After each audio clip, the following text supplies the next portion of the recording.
Muy buenos días, de verdad que muchísimas gracias de parte de la Cámara de Industrias de Costa Rica que ustedes puedan participar en estas charlas. Este tema es de bastante interés y nos han estado consultando, nos han estado escribiendo, principalmente por las diferentes situaciones que se están presentando a nivel mundial, que generan inestabilidad a nivel nacional y que crea, digamos, como una perspectiva de qué es lo que va a pasar, ¿verdad? Y qué está pasando en los mercados, tanto nacionales como internacionales. Y pues en este caso, nuestra empresa asociada, que es INS Valores, junto con Grupo INS, pues nos van a ayudar a aclarar esas dudas, a darnos una visión de qué es lo que está pasando y qué es lo que podría pasar, generar esas perspectivas que nos pueda servir para aplicar o para tener un panorama más claro para nuestras empresas. Entonces, ya tenemos igual ahí conectadas a nuestras expositoras, que es Natalia Mata Blanco, quien ella es la gerente de banca de inversión, y también tenemos a Gabriela Fletz, quien es licenciada en Administración de Finanzas y ella es la encargada de la Unidad de Análisis Económico y Mercados Internacionales.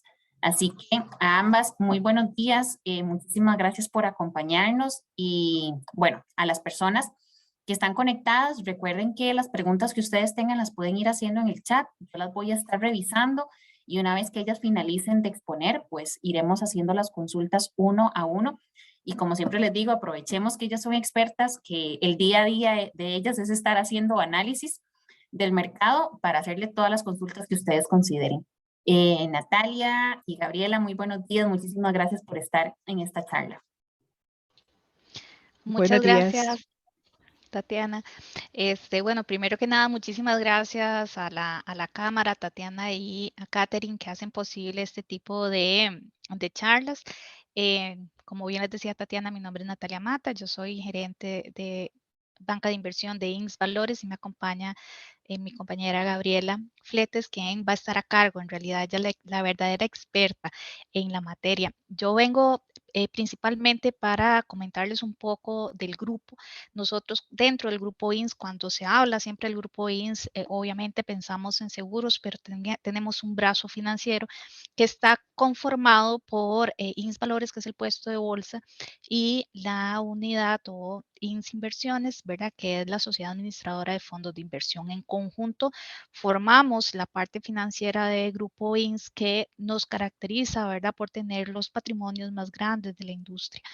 Asimismo, la unidad de banca de inversión trabaja no solo en temas de asesoría, en lo que es inversiones, ¿verdad? Asesorar a quien tiene recursos y necesita saber cómo invertirlos, sino que también buscamos opciones de financiamiento a través del mercado de valores para nuestras empresas. En general, cuando hablamos de los servicios que brinda INS Valores, lo podemos resumir en una palabra que es asesoría. ¿Asesoría en qué? Asesoría en cómo hacer para que su dinero, ¿verdad?, rinda mejor según sus propósitos y sus perfiles dentro del mercado. Y asesoría respecto a si se requiere financiamiento, cómo puedo ir al mercado de valores a buscarlo. El principal punto de partida en este punto de cómo buscar financiarse a través del mercado de valores, la piedra angular es el gobierno corporativo, reglas de gobierno corporativo que ayudan a las empresas a poder mejorar su hoja de vida, por decirlo de alguna forma, frente a los financistas, no solo el mercado de valores, sino también bancarios y entre otros. Este es un pequeño resumen de la labor que hacemos nosotros en el puesto de bolsa y de los servicios en general. Y sin más introducción, le doy la palabra a Gabriela, que nos va a llevar o nos va a hacer el análisis respecto a esta actualidad económica y de mercado. Adelante, Gabriela, gracias. Gracias, Natalia. Buenos días a todos y a todas. Pues agradecerles, reiterarles el agradecimiento por este espacio. En realidad, vamos a iniciar con la parte de hacer una revisión de lo que ha estado pasando en el ámbito internacional. ¿Por qué? Porque pues es muy importante y en un mundo globalizado, aunque parezcan situaciones que suceden ajenas, muy ajenas a nosotros, al final tienen un impacto y puede desencadenar un efecto dominó en diferentes economías. Y por lo tanto, pues siempre es importante tener claro cuáles son las perspectivas o cuáles son los riesgos que estamos viendo con respecto al entorno internacional. Como bien sabemos, iniciamos un año en realidad un poco con muchos retos y con muchos riesgos asociados o como un reflejo, podríamos decir, consecuencias, si queremos mencionar, de la pandemia. Pues sabemos todo lo que hemos vivido desde el 2020, el 2021, arrastrando todavía consecuencias importantes en términos de contagios, el avance de la vacunación, etcétera, pero que al final pues sí, en este año 2022 ya se empiezan a sentir ciertas consecuencias relacionadas a ese tema. Y que por eso iniciamos un 2022 con algunos factores o con algunos riesgos que de por sí ya, digamos, causaban cierta incertidumbre a nivel general en las diferentes economías y en los mercados financieros. Recientemente, para ser exactos, el 24 de febrero inicia vamos a ver, pues o se da pie a una nueva complicación, a un nuevo riesgo que nadie posiblemente tenía muy claro o en el radar, que es esa tensión que se empieza a dar entre Rusia y Ucrania y que evidentemente pues pasó a algo más cuando ya se crea un conflicto bélico entre los dos países. Para poner un poco en contexto, porque en realidad creo que todos hemos leído algo de esto y las implicaciones de todos estos dos países, qué implicaciones tienen para el resto de las economías, pues sabemos que Rusia es el segundo mayor exportador de petróleo en el mundo. A nivel de Europa, él es el primer vendedor de gas para los diferentes países y podemos ver en este gráfico la dependencia de algunos países a ese gas que produce y vende Rusia. Y adicionalmente para Ucrania, a través de Ucrania, de los gasoductos, pasa gran parte de todo este gas que se le vende a Europa. Y bueno, ¿cuál es el inicio o uno de los factores que detonan este conflicto bélico? Bueno, algunas intenciones de Ucrania, o por lo menos vamos a ver, se mencionó que tenía intenciones de ser miembro de la OTAN. Recordemos que los miembros de la OTAN o la OTAN, digamos, está compuesta por pues miembros que efectivamente están más relacionados con militarizar ciertos países. En realidad se organizó a partir de la Segunda Guerra Mundial, justamente para fortalecer de alguna manera algunos países, ¿verdad? En la región. Entonces, a partir de que Ucrania para Rusia representa, pues, vamos a ver, una región importante, no le funciona que sea miembro de la OTAN porque eso significa que va cerrando poco a poco le va bordeando, por decirlo de alguna manera, a Rusia, eh, muchos países que ya son parte de la OTAN. Entonces, por ahí, digamos que se genera todo este conflicto y demás, pero más que el conflicto es que en realidad las consecuencias que trae por la importancia de Rusia, eh, lo hemos empezado a sentir en el resto del mundo, que ya de por sí veníamos con alguna implicación negativa en términos de subida de precios de materias primas y principalmente el petróleo, pues esto ha venido a intensificar, digamos, esos aumentos y evidentemente las consecuencias que tienen, ¿verdad? A nivel de otras economías. Entonces, ahí podemos observar en el gráfico que en realidad sí ya veníamos eliminando ese efecto conflicto Rusia-Ucrania, ya veníamos con una tendencia de alza en el precio del petróleo, de tal forma que eliminando este conflicto ya se estimaba que el petróleo iba a rondar Supuestamente el los permiso, $100, ¿verdad? En lo que va del año, en este 2022. ¿Por qué?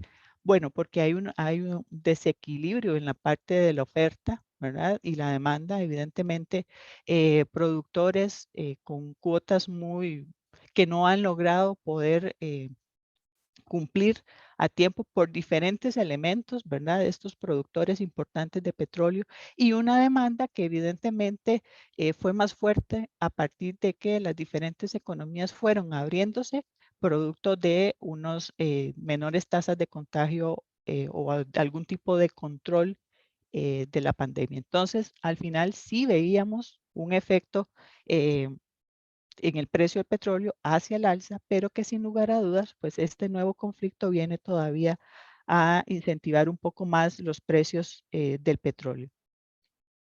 Y el tema, ahí lo podemos ver recientemente, ¿verdad? Como si efectivamente en el transcurso de enero, desde diciembre prácticamente, febrero, venía hacia el alza el precio del petróleo, pero se intensifica a raíz de la invasión de Rusia a Ucrania y a partir de ahí hemos visto una alta volatilidad dependiendo de muchos factores, ¿verdad? Se alivia un poco la tensión cuando se menciona que ha habido o que hay posibilidad de algún acuerdo en conversaciones que han llevado a cabo los dos países.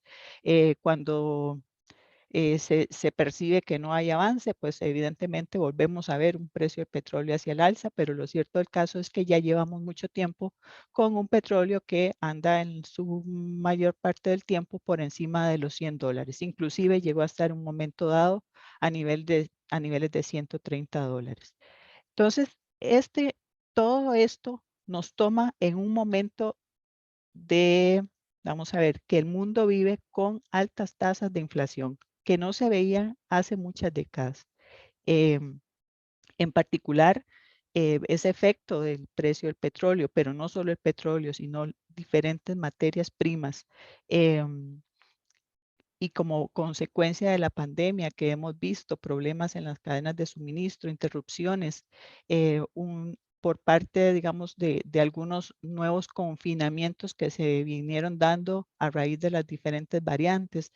Todo ese, todo ese tema de la cadena de suministro no se ha podido, digamos, resolver en el tiempo en que se tenía previsto que podía resolverse. Más bien, este efecto Rusia-Ucrania ha venido todavía a interrumpir un poco más y a agregarle más presión a un factor o a uno de los principales riesgos que se están dando actualmente, que es el tema inflacionario.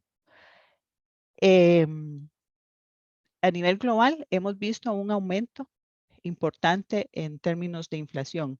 Sin embargo, permítanme utilizar como referencia la economía de Estados Unidos, que presenta el mayor crecimiento en términos de inflación. O sea, su nivel no se veía desde hace 40 años, ahí lo podemos observar, tanto el índice de precios al consumidor general como el que se descuenta o se le elimina el factor más volátil, entre ellos el petróleo, y ahí lo podemos observar el aumento importante que ha tenido en los últimos meses.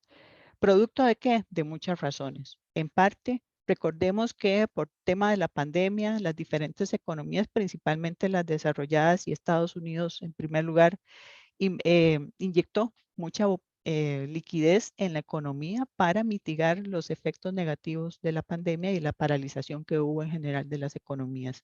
Un banco central que mantuvo las tasas en cero por mucho tiempo, pero inyectando alto volumen de liquidez en la economía. Evidentemente, eso entra, ¿verdad?, a jugar un papel importante en el tema de los precios una vez que se empieza a liberar las diferentes sectores económicos. Entonces, la pandemia también provocó una tasa de ahorro en las economías pues, desarrolladas principalmente, donde hubo un mayor estímulo para los hogares para poder paliar el tema de la pandemia. Se encuentran los hogares con una tasa de ahorro importante, ¿verdad? Y una vez que logran volver a cierta normalidad, lo que hacen es gastar un poco más de lo que obviamente se venía dando y lo que provoca es que la oferta se quede corta de productos y servicios. A eso se le aúna el tema que les mencionaba, la cadena de suministro, y todo eso se convierte en una bola de nieve que se ha venido haciendo cada vez más grande. Y como les decía, pues se le agrega ahora recientemente el tema de un aumento importante en el precio del petróleo. Entonces, al final de cuentas, la inflación es buena en cierta medida, pero cuando se sale de control sí es un riesgo importante porque de por sí una inflación, una tasa de inflación muy alta es, digamos que es, provoca cierta desaceleración económica por sí sola. Entonces, a partir de ahí, de ese aumento importante de inflación, lo que hemos estado viendo pues son los diferentes bancos centrales actuando de forma, digamos, muy rápido para tratar de controlar esa inflación en las diferentes economías. Siguiendo con el ejemplo de Estados Unidos, podemos observar que ya el Banco Central, después de haber mencionado por mucho tiempo que ellos consideraban que ese crecimiento de la inflación iba a ser algo muy temporal y que se iba a ir diluyendo en el tiempo, pues poco a poco tuvieron que ir cambiando ese discurso y confirmando lo que ya se veía, ¿verdad? Que era que se podía salir de control el tema inflacionario. Y sin lugar a dudas, pues van a tener que utilizar o ya están dispuestos a utilizar las diferentes herramientas para tratar de controlar esa inflación. Recordemos que la principal herramienta que tienen los diferentes bancos centrales es pues las tasas de interés, ¿verdad? Y de otra forma ir retirando liquidez poco a poco de la economía. Entonces ya vimos un primer movimiento por parte de la Reserva Federal, que es el Banco Central estadounidense, con un primer aumento en la tasa de política monetaria. ¿Por qué es importante pues este primer aumento? En realidad tenemos que tomar en consideración que Estados Unidos es la principal economía del mundo y que todo lo que haya, digamos, se presente tiene un impacto global. Entonces, a partir de ahí, las tasas de interés en Estados Unidos son referentes para las demás, digamos, economías. Recordemos que en el caso de Costa Rica es uno de nuestros principales socios comerciales, por lo tanto, también tiene sus implicaciones cada movimiento que se haga en temas de política monetaria y demás. ¿Qué se espera para lo que queda del año? El mensaje fue muy claro por parte del Banco Central, ¿verdad? Después de realizar su primer aumento desde el 2018, vemos aquí, ¿verdad? Como lo podemos observar, en realidad mucho tiempo sin haber tenido ningún incremento, haber mantenido las tasas prácticamente en cero. Recordemos que ya había pasado en la crisis financiera pues un buen periodo de tiempo también con tasas en cero, que no fue hasta 2015, 2016 cuando ya se empezó a dar un aumento importante a nivel de tasas, que producto de una desaceleración económica y posteriormente al tema de la pandemia, pues se vieron obligados otra vez a mantenerse en cero. Entonces, a partir de aquí, ¿qué es lo que se puede esperar? Pues evidentemente estamos ya en un ciclo nuevo que conlleva diferentes alzas en las tasas de interés, en esa tasa de política monetaria. Fueron muy claros de mencionar que probablemente se podrían realizar 6 nuevos aumentos para el 2022, que eso lo que indica es que nos llevaría a unos niveles de tasa política monetaria en Estados Unidos alrededor de 1.90%, sin embargo, sujeto a la evolución de la inflación. Entonces, si vemos una inflación que sigue aceleradamente su movimiento hacia el alza, evidentemente vamos a ver un Banco Central estadounidense pues tomando medidas un poquito más fuertes o de una forma más acelerada. Entonces, a partir de ahí, ese tema también provoca una disminución en cuanto a la proyección de crecimiento económico para esa economía, pasando de un 4% que se estimaba previamente a un 2.8% por el efecto recesivo que se podría dar por el tema inflacionario. Entonces, también cambian las proyecciones de inflación, pasándola de 2.6% a 4.3% para este año. Como podrán ver, pues sí es un cambio significativo y obviamente todo esto ya contempla incluso el tema de conflicto Rusia y Ucrania. Aún es muy temprano para saber si ese conflicto por sí solo puede tener repercusiones a nivel de crecimiento económico, pero ya las está teniendo a nivel inflacionario por ahora. Y bueno, ¿qué es lo que se ha visto a partir de eso, de estos elementos que estamos conversando? Los rendimientos de los bonos del Tesoro estadounidenses, que recuerden son la base para las diferentes deudas emitidas a nivel global, ya sea por otros gobiernos o por empresas en general. Y bueno, lo que hemos visto es, por ejemplo, un tesoro con un vencimiento de 2 años con un incremento en su rendimiento de forma importante a raíz de, evidentemente, el tema inflacionario, ¿verdad? Y muy de la mano con los nuevos aumentos o las proyecciones de tasas de política monetaria de corto plazo que tienen un impacto en estos rendimientos. Entonces, vemos aquí que sí, ya veníamos en el año con un aumento importante, pero que a partir de esa evolución de la inflación y agregándole ese tema del petróleo, se puede, pues, evidentemente, prever que vamos a tener unos meses con datos de inflación, pues, muy altos.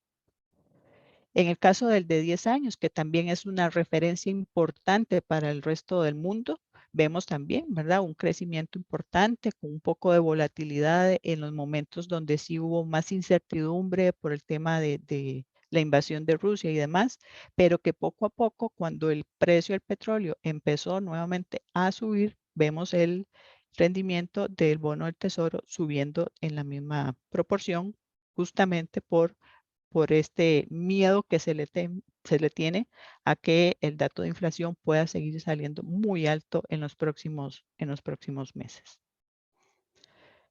Y esto nos lleva a una curva de rendimientos, tomando como referencia los bonos del Tesoro estadounidense, que se empieza a hacer más plana, no tan inclinada como debería de ser, respetando, digamos, los plazos, ¿verdad? A mayor plazo, mayor rendimiento, sino que lo que hemos visto es un aplanamiento y sobre todo en este tracto de acá. Es decir, a partir de los 2 años hacia los 10 años, prácticamente da el mismo retorno de inversión estar posicionado por ahí de los 3 años que estar en un rendimiento de 10 años. ¿Qué es digamos, lo que anuncia o lo que se podría leer de esta curva más plana? Históricamente, cuando ha sucedido un aplanamiento de la curva o inclusive una inversión de la curva, es decir, plazos más cortos pagando más que los de largo plazo, son señales que de alguna forma han anticipado correcciones o algún tipo de recesión económica, en este caso en Estados Unidos. Entonces, por ahí es un poco lo que el mercado podría estar previendo, ¿verdad? Una inflación alta con un menor crecimiento. Y se ha empezado a sonar, o ha empezado a sonar un poco más el término de esta inflación, que es una economía creciendo muy poco o desacelerándose pero con tasas de inflación muy altas. Y esto sí es muy complicado para un banco central el poder mantener o poder tomar decisiones porque es o combato la inflación a través de subidas de tasas, pero sé que tengo que, digamos, castigar en términos de crecimiento económico porque ambas cosas no son, o sea, solo tengo una herramienta para limitar la inflación pero no puedo incentivar económicamente, sino que al enfocarme en frenar inflación, tengo que desacelerar de forma importante la economía. Y eso es un poco la lectura que nos está dando, digamos, esta curva de rendimientos. El mensaje sigue siendo por parte de la Reserva Federal que igual ellos prevén que con todos estos nuevos ajustes que se vengan dando, pues la inflación va a tender probablemente a desacelerarse, pero es muy posible que todo este 2022 tengamos inflaciones altas.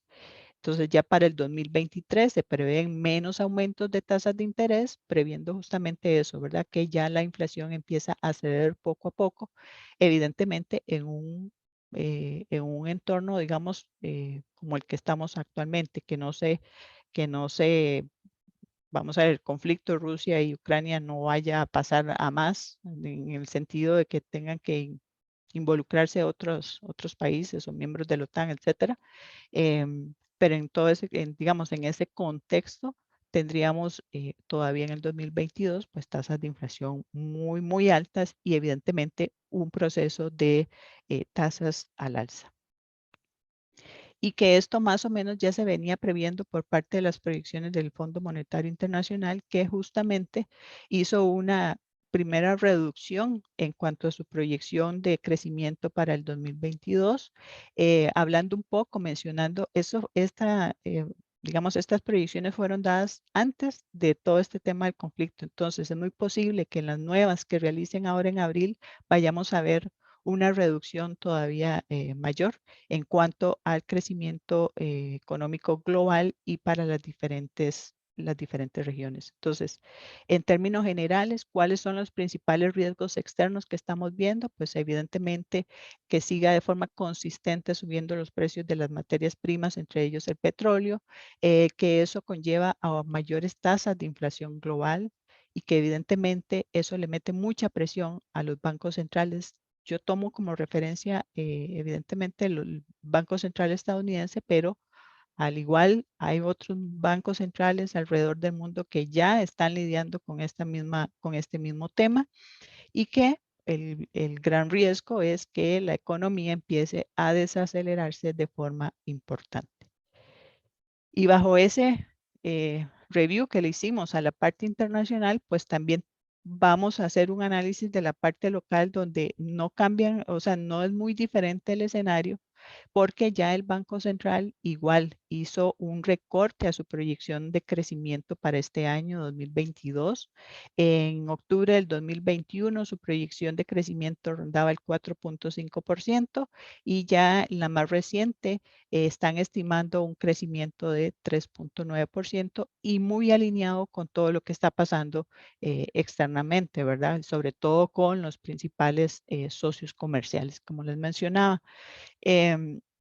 Ya si vemos los datos de cómo se ha comportado, en este caso el índice mensual de actividad económica, podemos observar que sí vemos un crecimiento importante o una recuperación importante a partir de, pues, de estas tasas negativas que tuvimos principalmente en el 2020, un 2021 donde se da una mayor recuperación, pero que poco a poco viene desacelerándose de forma leve, pero de forma consistente. Acá hay varias razones. Bueno, una, porque ya estamos dejando por fuera este elemento de contracciones altas, ¿verdad? Y ya empezamos a dar como referencia, recordemos que son términos interanuales, vamos a tomar como referencia ya datos un poquito más reales de crecimiento. De ahí que vamos a ver una desaceleración a algo más aterrizado o algo más real económicamente. Y también porque ya poco a poco podríamos ir viendo algún reflejo de el efecto inflacionario que les mencionaba anteriormente. Si vemos cómo se ha recuperado a nivel de diferentes industrias, vemos que todavía este nivel de 100 es vamos a ver, el valor de crecimiento que tenían los diferentes sectores económicos previos a la pandemia. Entonces, el Banco Central lo que hace es este ejercicio de decir, bueno, ¿cuánto le falta o cuáles son esos sectores que ya han sobrepasado? Es decir, si han recuperado plenamente eh, desde que inició la pandemia y hay obviamente otros que se han todavía quedado por debajo, que son los que tuvieron posiblemente el mayor impacto producto de todo el confinamiento. Y claramente ahí está la parte del turismo, ¿verdad? La parte de hotelería, restaurantes, poco el tema del sector público, ¿verdad? Está todavía muy por debajo del crecimiento que usualmente tiene. La parte inmobiliaria, que ha sido uno de los sectores que sin lugar a dudas se vieron más impactados también, pues afortunadamente digamos que ya por lo menos alcanzado ciertos niveles de como veníamos en el 2000, o 2020, de febrero de 2020 más o menos. Y por ahí otros sectores que sí ya se han recuperado de forma importante y eso es una buena noticia. Acá, pues, vamos a centrarnos en este déficit que todavía presentan algunos subsectores que están relacionados con todo el tema de turismo, que es donde se espera este año, pues logren tener cierta estabilidad y alguna mejora en su comportamiento. Y como les mencionaba, pues Costa Rica no está ajeno a toda la realidad que está viviendo el resto del mundo en temas de inflación. Ya hemos visto pues un crecimiento importante, sobre todo porque es una inflación importada, no es una inflación tanto generada localmente. Si bien es cierto, ha habido un crecimiento importante en la demanda interna, producto de la liberación que se ha ido dando en los diferentes sectores económicos, ¿verdad?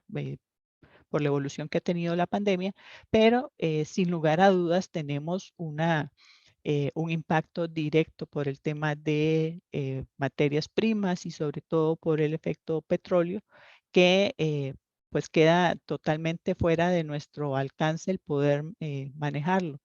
Y de ahí que vemos tasas de inflación que como podemos ver comparativamente no veíamos desde el 2018, ¿verdad? O si nos vamos más atrás, podemos observar que desde el 2015 no veíamos una inflación acumulada al mes de febrero, haciéndolo comparativo, como lo estamos viendo actualmente.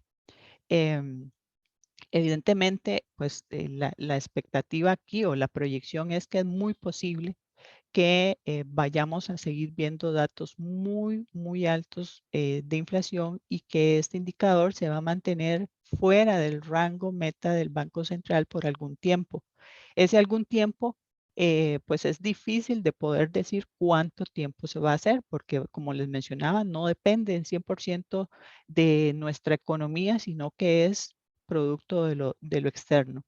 Pero bueno, para ser consistentes con el discurso que se maneja afuera, podríamos pensar que para ya la parte final de este 2022 podríamos ir viendo alguna mejora en cuanto a ese crecimiento de inflación, pero lo cierto del caso es que sí pensamos que se va a mantener varios meses fuera de ese rango meta del Banco Central, es decir, por encima del 4%, algo que sin lugar a dudas le mete presión al Banco Central como lo vemos acá, que al igual que en otros países, como les mencionaba, ya ha tenido que actuar de forma importante con la principal herramienta que tiene para controlar el tema de inflación.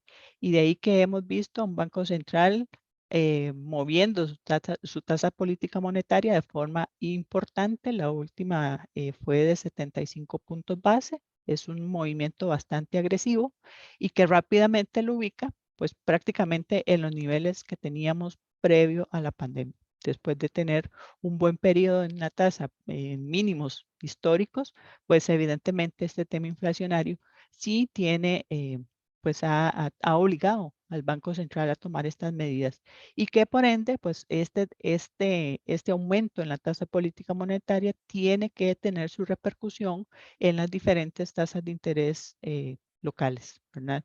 Todavía la tasa básica no se refleja, en parte un poco puede ser por la metodología, pero que poco a poco tiene que ir de alguna manera trasladándose ese movimiento a los diferentes instrumentos financieros de inversión que puedan haber. En cuanto al tipo de cambio, también tiene sus implicaciones tanto el tema inflacionario como el tema de incremento de precios en las materias primas y el petróleo. Y ahí podemos ver cómo sí tenemos, pues de alguna manera, una devaluación importante en el tipo de cambio en los últimos días o semanas. Iniciamos el 2022 ya con una devaluación acumulada de 1.69%, ahí lo podemos observar, después de venir de una devaluación en el 2021 que cerró alrededor del 4.3% y que, bueno, ¿qué se espera acá? Acá el efecto es un poco parecido al tema de inflación, ¿verdad? Tenemos todavía un sector de la economía que no está al 100%, como es el sector turismo, que es uno de los generadores importantes de divisas, de dólares en este caso, pues que todavía no se recupera al 100%. Tenemos el efecto petróleo, sin lugar a dudas, que viene a aumentar el tema de la factura petrolera, de las importaciones en general, y por ende, pues necesitamos, hay una demanda importante y constante de dólares que pues mete presión al tipo de cambio. Y vemos sobre todo una demanda importante de todas estas instituciones o el sistema público no bancario, eh, que están instituciones ahí como Recope, inclusive el Ministerio de Hacienda, ICE, por ejemplo. Ellos son, vamos a ver, los que demandan dólares que no van al MONEX, al mercado mayorista, sino que lo hacen a través del Banco Central. Cuando estas instituciones requieren dólares, el Banco Central les vende los dólares y posteriormente el Banco Central, en un momento que ellos consideran idóneo, van al mercado mayorista para recomponer sus reservas. Pero si vemos acá, en realidad lo importante es ver esa alta demanda de dólares que se da por estas instituciones no bancarias, ¿verdad? Como les mencionaba. Y acá pues vamos a ver, los principales son Recope y el Ministerio de Hacienda. ¿Por qué? Porque el Ministerio de Hacienda tiene que hacer pagos de deudas, de cupones que han emitido en dólares recientemente, pues prácticamente desde el 2018, 2019, hubo bastante colocación por parte del Ministerio de Hacienda en moneda dólar, que ahora pues evidentemente ya tiene que enfrentar pagos de cupones o vencimientos y por ende se ha vuelto un demandante importante de esa moneda y que sin lugar a dudas pues es Recope por el tema de la factura petrolera. Entonces, en el tanto veamos esta demanda importante por parte del sistema público no bancario, pues sin lugar a dudas vamos a tener presiones sobre el tipo de cambio. ¿Cuál es la participación del Banco Central en Monex? Un poco lo que les estaba explicando, ¿verdad? El Banco Central vende de sus reservas, pero posteriormente tiene que ir al Monex para recomponer esas reservas. Y aquí lo que podemos ver es, este gráfico lo que nos muestra es la participación del Banco Central en los diferentes días en Monex. Entonces, como pueden ver, las barritas rojas es la parte donde el Banco Central, ya sea que compra o vende, que esto es totalmente diferente a cuando él interviene para frenar cualquier cambio abrupto del tipo de cambio. Esto es en condiciones normales. Su participación en Monex, lo vemos acá, se ha vuelto muy importante en las sesiones normales de Monex.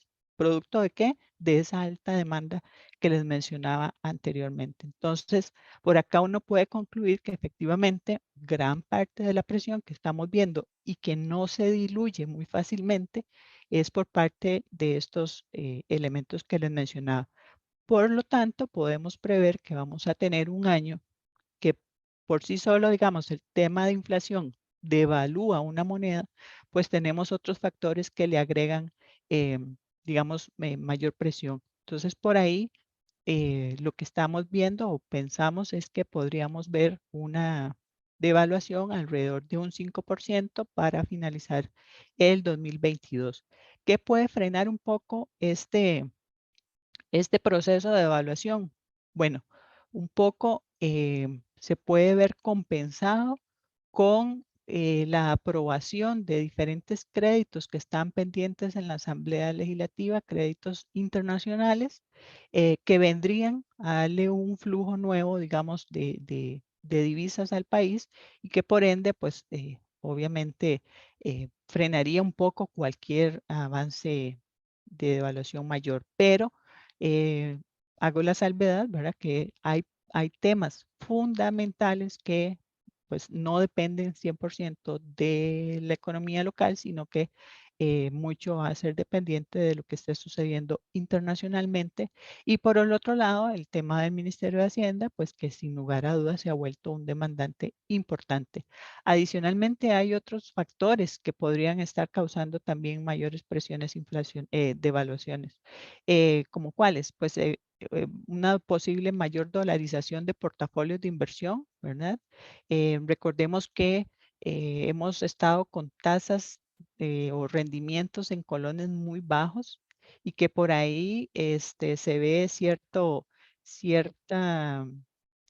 eh, vamos a ver, cierta intención por parte de inversionistas de realizar inversiones más en moneda dólar que en moneda colones. Y entonces ese cambio en los portafolios también implica una mayor demanda de dólares. Por ahí es que también el Banco Central está tomando algunas medidas para justamente limitar un poco, digamos, esos cambios bruscos, sobre todo de participantes importantes como las operadoras de pensiones, que lo que quieren es trasladar esas operaciones que realizan en ventanillas, trasladarlas al Monex, ¿verdad? Para tratar de no controlar, sino más que todo el poder estar claros cuáles son los participantes y cuál es el tipo de demanda al que se enfrenta, digamos, el país en diferentes momentos, diferentes ciclos. Y por ahí, pues, lo que quieren es justamente eso, frenar cualquier distorsión que se pueda presentar a nivel de ventanillas, porque a veces lo que sucede, recordemos que tenemos pues un mercado de monedas muy pequeño, y evidentemente las operadoras son participantes importantes y lo que se puede estar dando es que cotizan en diferentes ventanillas y se pueda crear una expectativa de una mayor demanda y por ahí pues evidentemente empiezan a cambiar el tema de pues los tipos de cambios, diferentes tipos de cambios que se dan en las ventanillas. Eso es lo que quieren limitar quizás un poco y llevarlo a Monex para tener evidentemente una mayor liquidez y que pues no tenga sus impactos tan fuertes a nivel de tipo de cambio. Y vemos acá un poco lo que les mencionaba, ¿verdad? El tema de las reservas monetarias, que el Banco Central cada vez que vende dólares, pues los toma de acá, de sus reservas, recompone en el momento oportuno. Cuando ellos consideran ir a Monex, a veces se ven obligados a ir en cualquier momento, ¿verdad? Para recomponer reservas, pero también cada vez que ingresan créditos externos, pues también vienen de alguna manera o a recomponer esos niveles de reservas.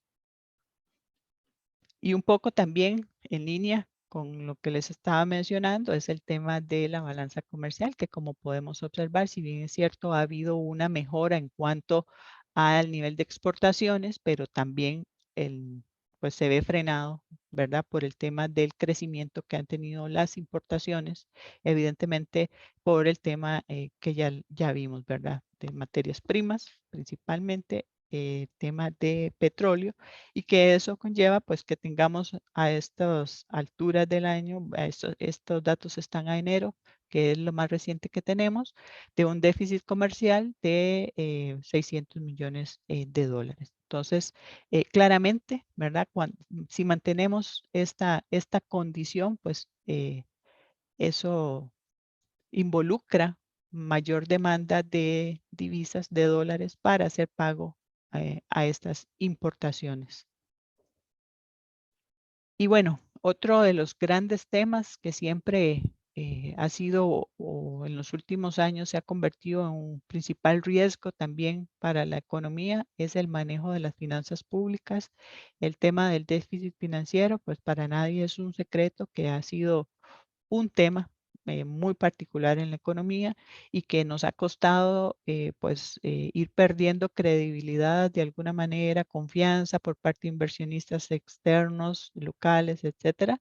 La buena noticia es que pues pese al los años de pandemia y todo lo que hemos pasado, ¿verdad? Vemos una mejora de forma importante, sobre todo porque por primera vez en mucho tiempo, la última vez que hubo un superávit fue en el 2008 y hasta ahora pues empieza a dar una señal, ¿verdad? De que recordemos que el balance primario es nada más comparar mis ingresos contra mis gastos, ¿verdad? Entonces, a partir de ahí, vemos pues vamos a ver una contención de gastos importantes y obviamente una mejora en cuanto a ingresos y de tal forma pues que sí se ve un poquito mejor el panorama a estas alturas que claramente cuando ya vemos la foto total, es decir, cuando ya incluimos la carga por intereses, que es esta barrita roja, pues esto nos da un déficit financiero, ¿verdad? Alrededor de un 1%, pero que si lo comparamos, ¿verdad? Con, por ejemplo, el 2021, pues muestra una mejora importante, pero el gran reto que tiene, sin lugar a dudas, el gobierno y sobre todo el nuevo gobierno, pues va a ser el poder mejorar esta foto. ¿En qué sentido? En que esta barrita roja, esta carga por intereses, pues cada vez vaya siendo menor para poder ir reflejando un menor déficit financiero. En esa línea, vamos a ver, lo que tiene el Ministerio de Hacienda proyectado para este año, pues es, sin lugar a dudas, el tratar de mejorar esas condiciones de ese financiamiento a través de hacer uso más de créditos internacionales y no dependiendo tanto del mercado local como sí lo hizo en el 2021, como podemos observar acá. ¿Verdad? Donde sin lugar a dudas, pues mucho de la colocación del Ministerio de Hacienda para financiar ese déficit estuvo en el mercado local.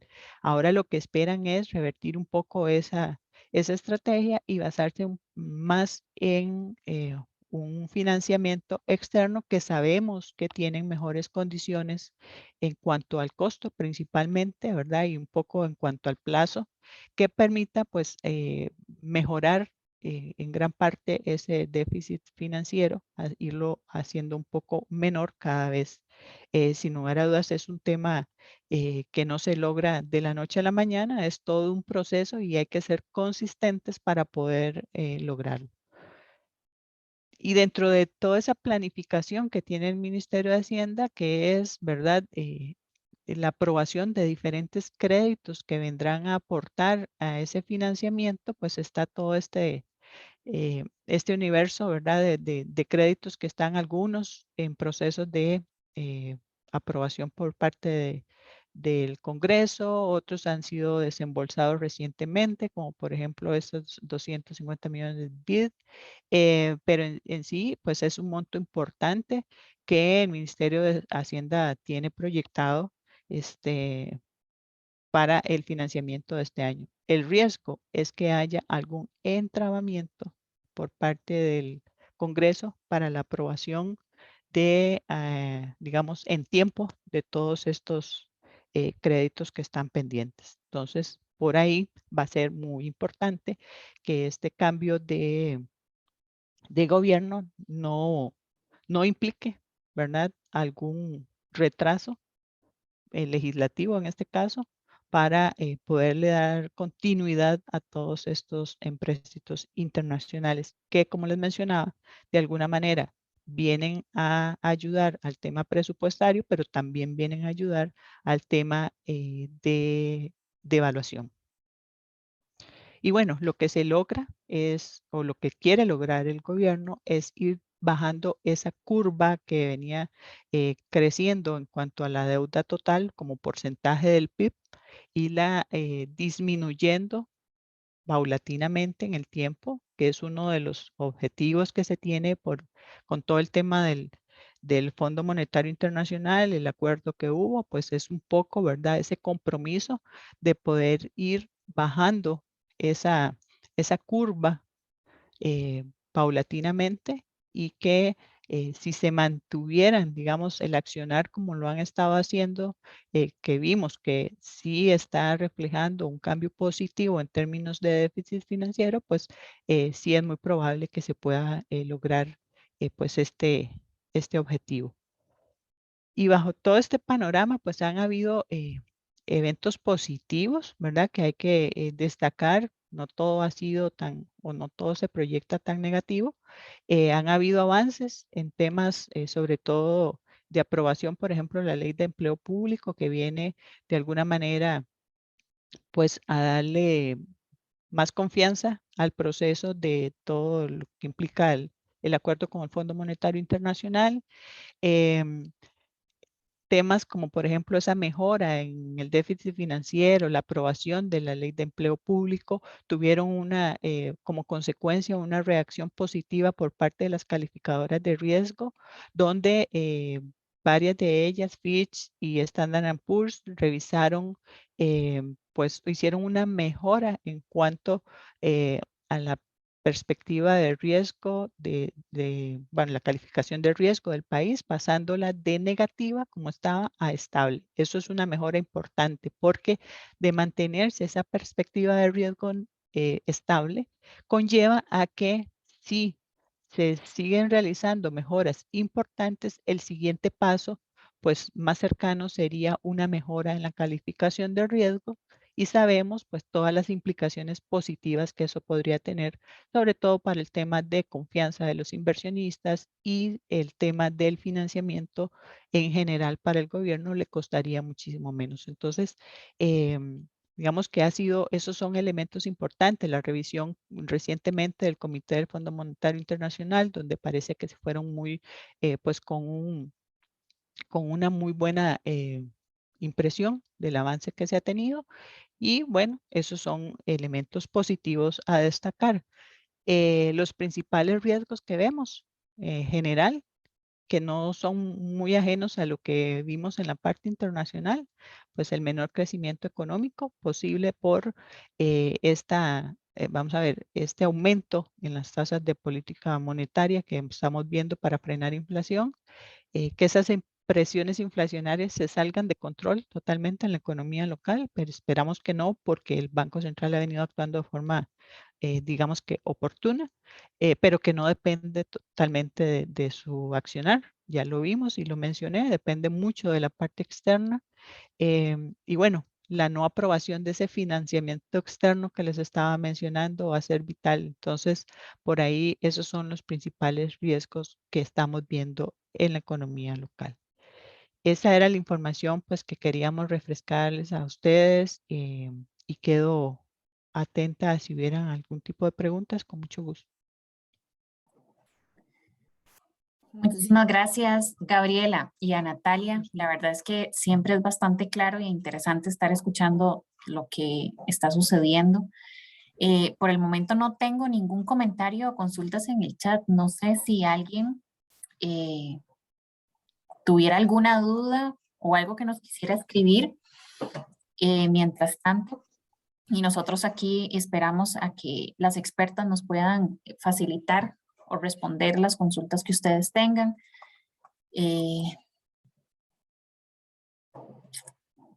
Siempre uno de los temas que suelen consultar es el tipo de cambio, ¿verdad? Que tal vez sí fue bastante claro a la hora de explicar, pero qué expectativas se tienen, y con los créditos principalmente que las personas suelen solicitar, que lo hacen más en dólares porque tienden a ser cuotas más bajas si se hace la conversión a colones, pero sin embargo ahora con el crecimiento que ha tenido, con el aumento que ha tenido el tipo de cambio, ¿qué es más recomendable? En general vamos a ver, independientemente del escenario actual, siempre es recomendable, y es un poco vamos a ver, el discurso o lo que pretende el Banco Central, es que las personas vamos a ver, asuman créditos en la moneda en que reciben los ingresos. Siempre es más sano, ¿verdad? Claro, ha habido una cierta distorsión o, o un diferencial en cuanto a tasas, tanto en dólares como en colones, que se mantiene prácticamente constante, ¿verdad?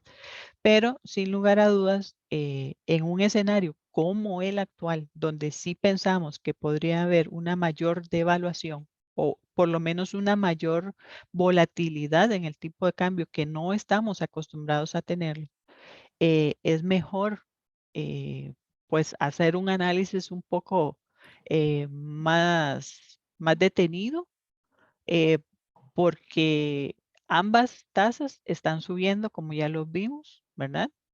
Tanto las tasas en dólares como las tasas en colones tienden a hacerse, digamos, a aumentar. Eh, Hay que sumarle a ese movimiento en las tasas en dólares, pues una posible mayor devaluación. Nosotros estimamos una devaluación alrededor del 5%, pero eso no está exento a que tengamos periodos de volatilidad mayor en algunos momentos del año, producto más que todo de lo externo. Y Ujú. entonces eso sí se vuelve un poco incontrolable y sí tiene un impacto negativo en los presupuestos, ¿verdad? De los hogares, sin lugar a dudas. Entonces mi recomendación va muy en línea con lo del Banco Central. Endeúdese si tiene que endeudarse, pero en moneda donde percibe sus recursos. Ok. Aquí ya nos están mandando comentarios y consultas. Nos preguntan, ¿los cambios en la tasa de interés en los Estados Unidos puede generar presión adicional en el tipo de cambio por salidas de capitales buscando mejores rendimientos? Es posible porque recordemos que, vamos a ver, venimos de un escenario donde, por ejemplo, los rendimientos de los bonos del tesoro que los vimos ahora, ¿verdad? Para mencionar algunos. Veníamos con vencimientos a 2 años, donde el retorno era ni de 1%, eran por debajo del 1%, 0,11%, 0,20%, por ahí. Entonces, eso o sea, no tiene incentivo para un inversionista el ir a buscar calidad de inversión porque te estaba pagando prácticamente cero. Ahora, ¿qué es lo que está sucediendo? Vemos un tesoro a 2 años que es, vamos a ver, lo más confiable que puede haber en el mundo, supuestamente, ¿verdad? O sea, es la tasa libre de riesgo para el mundo con retornos, digamos que se ven atractivos, ¿verdad? Entonces sí, podría haber un traslado, pero no pensaría yo que es un traslado masivo, pero sí se podría dar. Otra de las consultas que nos hacen es, ¿cómo ven el efecto en los bonos de Costa Rica en este primer semestre con el ajuste en la TPM, eh, tanto de la Fed como del Banco Central? Ok, los bonos de deuda externa principalmente se ven más influenciados por los cambios en la tasa política monetaria o más bien en los cambios que estamos viendo en los rendimientos de los bonos del tesoro, no tanto por lo local, ¿verdad? Se ve más influenciado por los movimientos del mercado internacional. Hemos visto pues una mayor volatilidad, sin lugar a dudas, muy en línea de lo que el mercado en sí ha estado, un mercado muy volátil, sobre todo mercados de riesgo y sobre todo por ese movimiento en los retornos de los bonos del tesoro, donde tiene, digamos que eh, los demás rendimientos tienen que ir muy en línea. Recordemos que eso se mide contra, contra el spread de la deuda de mayor riesgo contra mi tasa libre de riesgo, que en este caso es los bonos del tesoro. Entonces, sí hemos visto pues un efecto rebote sobre no solo sobre los bonos ticos, sino en general la renta fija se ha tenido que ir ajustando a una nueva realidad de retornos o de rendimientos y por ahí pues sí hemos visto un inicio de año un poco más volátil. Sin embargo, hemos visto que cuando ha habido una caída de precios generalizada, Costa Rica o los bonos de deuda de Costa Rica pronto han conseguido demanda que frena un poco, digamos, la caída. Entonces, en términos generales, podría decir que han estado muy asociados a la volatilidad que hemos visto en el mercado internacional, pero con alguna posibilidad de recuperación rápida en cuanto alcanza algunos algunos niveles atractivos para los inversionistas.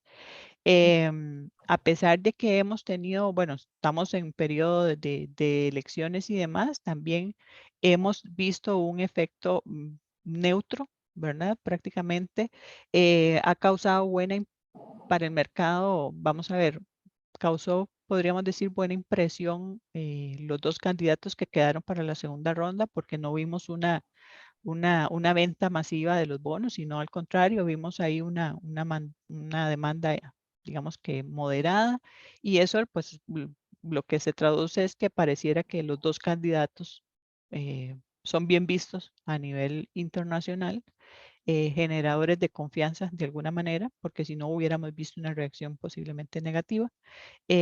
Ha caído muy bien también esa mejora que les mencionaba anteriormente en cuanto a las calificadoras de riesgo, el avance en cuanto a las diferentes temas del Fondo Monetario Internacional. Entonces, en términos generales, yo diría que ha sido más lo positivo que la volatilidad que hemos visto en el mercado. Eso, sin lugar a dudas, hago la salvedad que si vemos un mercado muy volátil en general, pues sí tiene su afectación para las deudas, sobre todo las de más riesgo como es la de Costa Rica.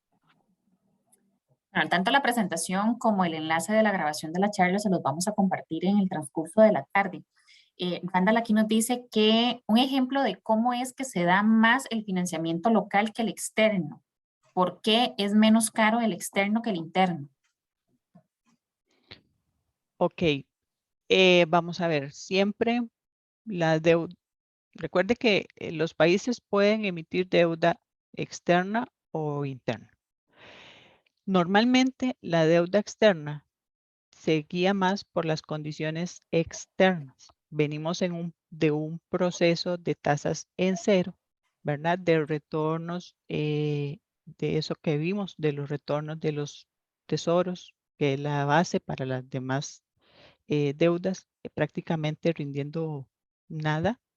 Entonces, esas eran mejores condiciones para todo lo emitido externo, que se guía por ese spread, por ese diferencial de rendimiento con respecto a la tasa libre de riesgo.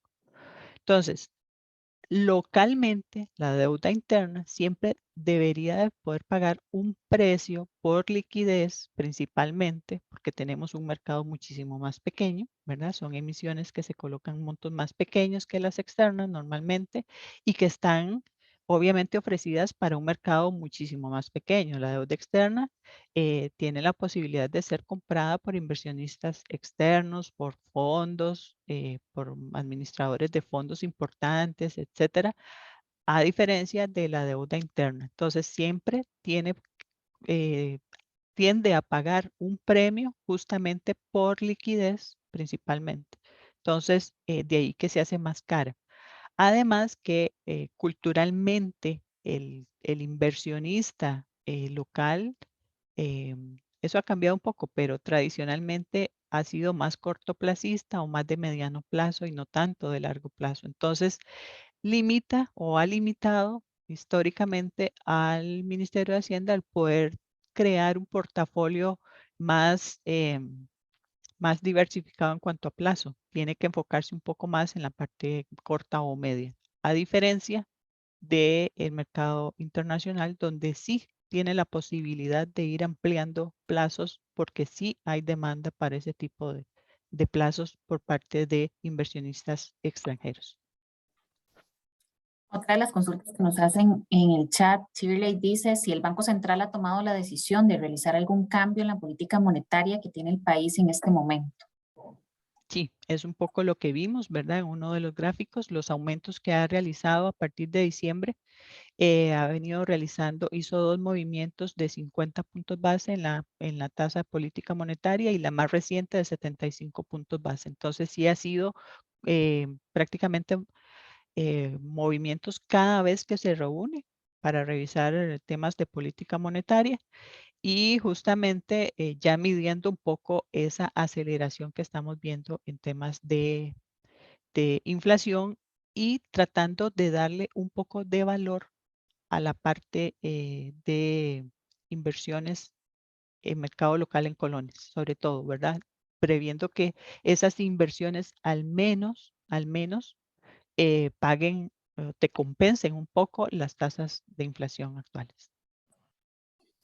Bueno, Adriana nos comenta que excelente presentación y comenta un tema que también sé que nos han consultado bastante y es el tema, bueno, de los portafolios de las operadoras de pensiones, que igual aquí ella menciona que van a sufrir una corrección en sus rendimientos, pues si las tasas suben, los precios bajan y que lo recomendable es mantenerse, pues son objetivos de plazo largo o de largo plazo, ¿verdad? Y creo que ese ha sido un tema también, como les digo, que nos consultan bastante porque a la gente le da miedo y siempre es como, ¿y qué está pasando con mis pensiones? ¿Qué está pasando con la plata de las pensiones?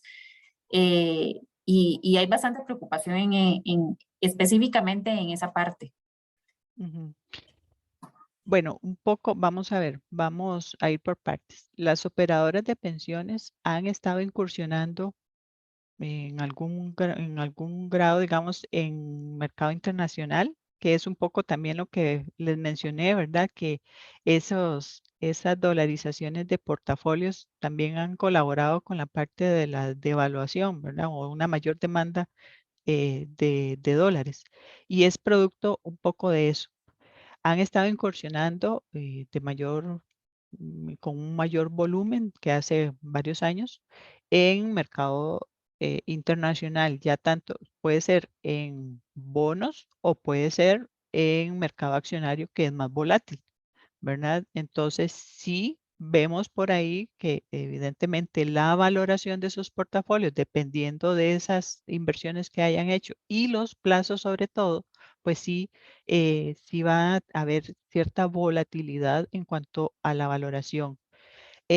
Tomando en consideración que son portafolios en su mayoría de largo plazo, pues sí es un tema de valoración, pero que evidentemente están sustentados por un rendimiento a largo plazo, ¿verdad? Entonces, sí, sí podríamos ver una afectación en los portafolios en términos de valoración. Ahora, la contraparte es que los nuevos flujos que ingresan, que son constantes, pues van a irse posicionando con mejores rendimientos y que eso de alguna manera compensa esa esa afectación que pueda tener la valoración de los portafolios. Es decir, como ellos realizan inversiones en diferentes momentos, ¿verdad? Con sus ingresos, pues evidentemente van a ir aprovechando esas nuevas inversiones con tasas o retornos más altos conforme se vaya moviendo la curva de rendimientos tanto externa o los mercados accionarios como la curva local. Entonces, por ahí digamos que eso compensaría un poco y Ok. siempre teniendo en claro que son objetivos de largo plazo. Ujú. Ujú.